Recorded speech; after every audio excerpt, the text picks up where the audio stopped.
তৃতীয় বিশ্বযুদ্ধ শুরু হলে যুদ্ধ হবে শুধু মাটিতেই নয়, আকাশে, সমুদ্রে আর মহাকাশেও।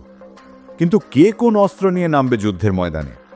চলো জেনে নিই বিশ্বের শক্তিধর দেশগুলো কি কি বিধ্বংসী অস্ত্র ব্যবহার করতে পারে। যুক্তরাষ্ট্র F-35 লাইটনিং II এবং F-22 র্যাপ্টর স্টেলথ যুদ্ধ বিমান, শত্রুর চোখে ধরা পড়ে না। B-2 স্পিরিট বম্বার, পরমাণু বোমা ফেলার সক্ষমতা।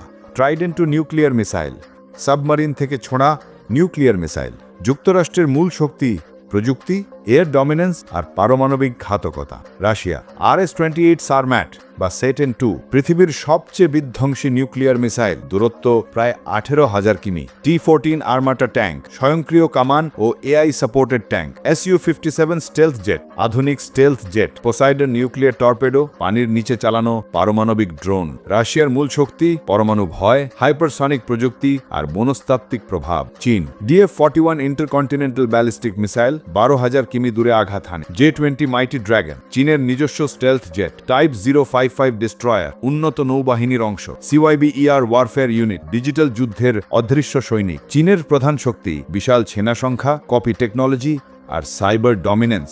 এই সব অস্ত্রের নাম শুনেই গা শিউরে ওঠে, কিন্তু সত্যিটা হলো এই অস্ত্রগুলো শুধুমাত্র যুদ্ধ নয়, ধ্বংসও ডেকে আনবে। একটা ভুল ডিসিশন মানে কোটি কোটি মানুষের প্রাণহানি। তাই বলি, যুদ্ধ নয়, শান্তিই হোক শক্তি। লাইক, কমেন্ট ও শেয়ার করো যদি তুমিও চাও একটা নিরাপদ ভবিষ্যৎ।